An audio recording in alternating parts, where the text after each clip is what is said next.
नमस्कार, हार्दिक स्वागत है एक बार फिर से आपका अपने परिवार राष्ट्रीय डिफेंस एकेडमी में।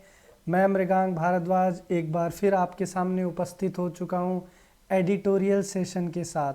तो आइए शुरू करते हैं। जैसा कि आप सब जानते हैं, इंडिया और चाइना के बीच लगातार संघर्ष जारी है लाइन ऑफ एक्चुअल कंट्रोल पे।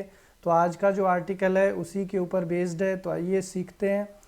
ध्यान देना है, सबसे पहले आपको यहाँ पे जो हेडिंग दे रखा है वो आपको दे रखा है कुछ इस तरीके से, history the stand of and policy worth re reading.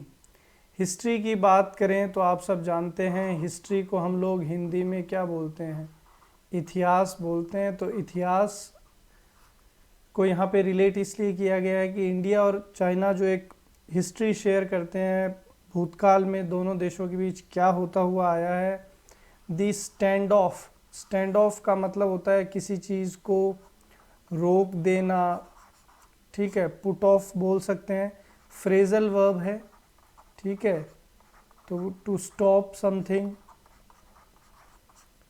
And policy worth re reading, और पॉलिसी जो है इसका मतलब होता है कोई स्ट्रेटेजी या योजना जिसको हमें ज़रूरत है कि हम उसको दोबारा से पढ़ें या उस पर दोबारा से प्लान करें। री का मतलब होता है अगेन, ठीक है, जैसे हम लोग बोलते हैं रिपीट, ठीक है, वापस से, तो री मीन्स अगेन।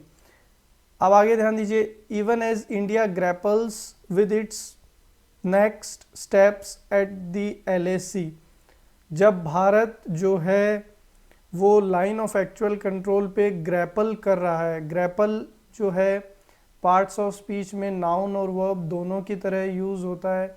ग्रैपल का मतलब होता है हैंड टू हैंड फाइट, ठीक है। तो भारत और चाइना के बीच में आपको पता है लाइन ऑफ एक्चुअल कंट्रोल पर हैंड टू हैंड फाइट हो रही है। तो वहाँ पे आया है कि इस समय वहाँ पे काफ़ी ग्रैपलिंग हो रही है, एक दूसरे से झगड़ा हो रहा है। It must not lose sight of renewing it's compact with the 5 fingers.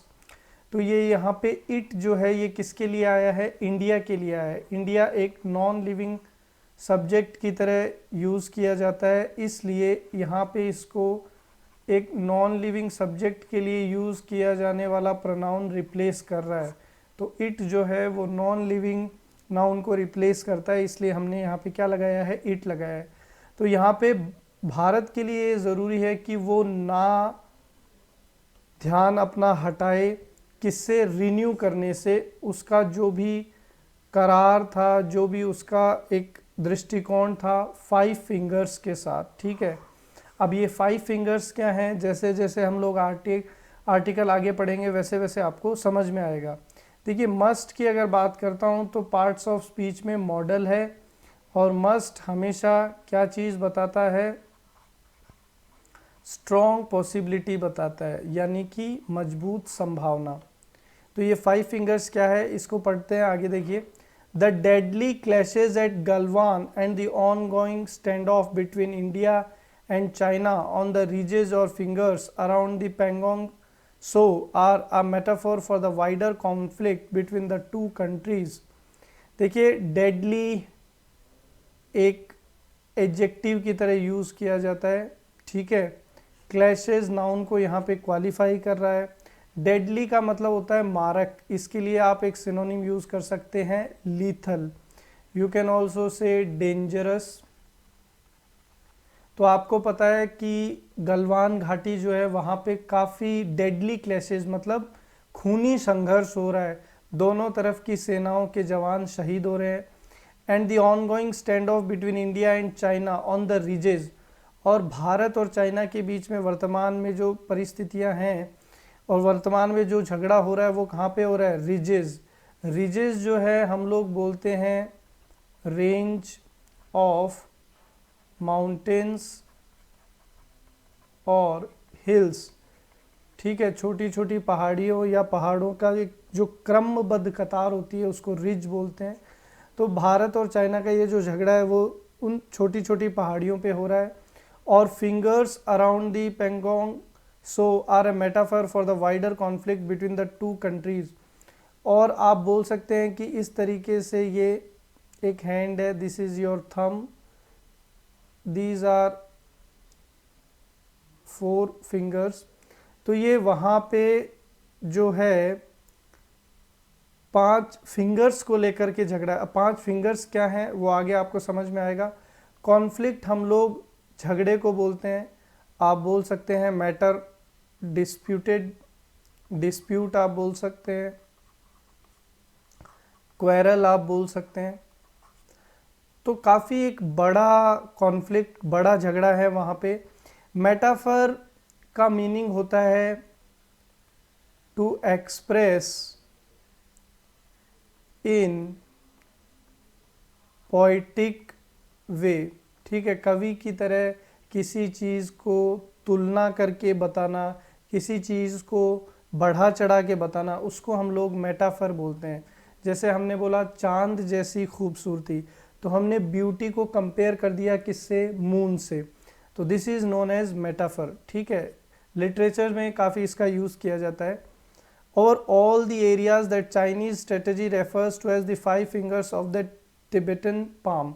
जैसा कि आपको पता है कि चाइना की एक स्ट्रेटजी है, विस्तारवादी नीति हम लोग उसको बोलते हैं। वो ज़्यादा से ज़्यादा अपने आप को एक्सटेंड करना चाहते हैं, ज़्यादा से ज़्यादा लैंड को अपने अंडर कवर करना चाहते हैं।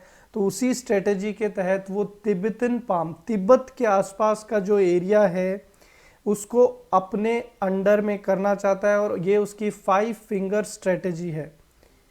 According to the construct attributed to Mao and cited in the 1950s, 1950 में माओ नाम के वहाँ के चाइनीज़ ऑफिशियल हैं, उन्होंने वहाँ पे कंस्ट्रक्शन शुरू करा था। जाइजेंग जो चाइनीज़ में तिब्बत को बोलते हैं, वो चाइनाज राइट पाम, वो चाइना का दायां, पाम का मतलब होता है हाथ के अंदर वाला भाग, तो हथेली। तो यहाँ पे वो इस तरीके से कंट्रोल अपना करना चाहता है। तो ये जो 5 फिंगर्स है ये कौन से एरिया है भाई, तिब्बत जो है वो पाम है, और उससे जो जो चीज़ें कनेक्टेड है वो पाम के फिंगर्स की तरह काम करेगी, और उसको चाइना अपने कंट्रोल में करना चाहता है। आगे देखिए, and it was its responsibility to liberate the fingers, और ये चाइना की जिम्मेदारी है। ये इट यहाँ पे किसके लिए आया है, चाइना के लिए। तो ये चाइना की जिम्मेदारी है कि वो लिबरेट करे। लिबरेट का मतलब होता है टू गिव फ्रीडम, किसी को आज़ादी प्रदान करना या मुक्त करना। तो चाइना की ये जिम्मेदारी है, या चाइना ये अपनी जिम्मेदारी समझता है कि वो 5 उंगलियों को क्या कर दे, मुक्त कर दे। किसको वो मुक्त करवाना चाहता है, अब ये 5 उंगलियां कौन है, first one is Ladakh, second is Nepal, third is Sikkim, fourth is Bhutan, and fifth is north east frontier agency, जिसको हम लोग कॉन्ट्रैक्टेड फॉर्म में नेफा भी बोलते हैं, या फिर अरुणाचल प्रदेश वाला जो एरिया है वो नेफा के नाम से जाना जाता है। तो तिब्बत के साथ साथ ये जो एरियाज़ कनेक्टेड हैं, लद्दाख, नेपाल, सिक्किम, भूटान और अरुणाचल प्रदेश, इनको भी चाइना मुक्त करवाना चाहता है। मतलब ऐसा चाइना प्रिटेंड करना चाहता है कि भारत जो है इनके ऊपर अत्याचार कर रहा है और हम लोग इनको मुक्त करवा रहे हैं, और इस तरीके से वो उन एरियाज़ को अपने कंट्रोल में रहना चाहता है। वहाँ पे कंस्ट्रक्शन ऑलरेडी चाइना कर रहा था। 60 ईयर्स अगो, 60 साल पहले क्या हुआ, India began to set about ensuring that quite the reverse ensued. Bharat ने शुरुआत करी थी और वो ये इस चीज़ को लेकर इंश्योर कर रहा था। इंश्योर का मतलब होता है टू मेक अश्योर, किसी चीज़ को आश्वस्त करना। तो भारत इस चीज़ को आश्वस्त करने में लगा था दैट क्वाइट द रिवर्स एंस्यूड, कि काफ़ी उल्टा वहाँ पे हो रहा है। काफ़ी उल्टा मतलब वहाँ पे क्या हो रहा है कि जो चाइना वहाँ पे मुक्त करवा के अपने कंट्रोल में रहना चाहता है, चाइना जो ये बोल रहा था कि वो एरियाज उनसे कनेक्टेड है, जबकि एरियाज किससे कनेक्टेड है, भारत से। And all 5 fingers were more closely attach to India not China. और भारत का बार बार यही स्टैंड रहा है कि ये जो 5 एरियाज हैं, आप बात करें लद्दाख की, नेपाल, सिक्किम, भूटान, ये भारत से ज़्यादा कनेक्टेड है और भारत का यहाँ पे ज़्यादा अधिकार है। इन दिनों आपने देखा होगा नेपाल ने भी अपने नए मैप में काफ़ी इंडियन टेरिटरी को अपनी तरफ दिखाया है। तो ये चाइना और नेपाल की मिली जुली एक स्ट्रेटजी है। As the government of India grapples, grapple again आ गया हैंड टू हैंड फाइट के लिए, ठीक है, कि भारत जो है अभी भी संघर्ष कर रहा है with its next step at the line of actual control, कि लाइन ऑफ एक्चुअल कंट्रोल पे और उसके आगे क्या कदम होना चाहिए, क्या उनकी पॉलिसी होनी चाहिए, क्या उनकी स्ट्रेटेजी होनी चाहिए, इस पर लगातार इंडिया स्ट्रगल कर रहा है। It must cast similarly grand strategy to renew its compact with each of those areas today, और भारत को ये ज़रूरी है, भारत के लिए इस समय नेसेसिटी हो गई है कि भारत दोबारा इन एरियाज़ के साथ अपनी स्ट्रेटेजी को रिन्यू करे, नए प्लान्स बनाए, ताकि ये एरियाज़ वापस भारत से जुड़ जाएं और चाइना यहाँ पे कोई भी नेगेटिव एक्टिविटी ना कर पाए। So this is the best way to learn grammar, vocab, reading comprehension on a single platform. जुड़े रहिए, सीखते रहिए, चैनल को सब्सक्राइब करना ना भूलें ताकि नेक्स्ट वीडियो की नोटिफिकेशन आपको सबसे पहले मिल जाए। जय हिंद, जय भारत।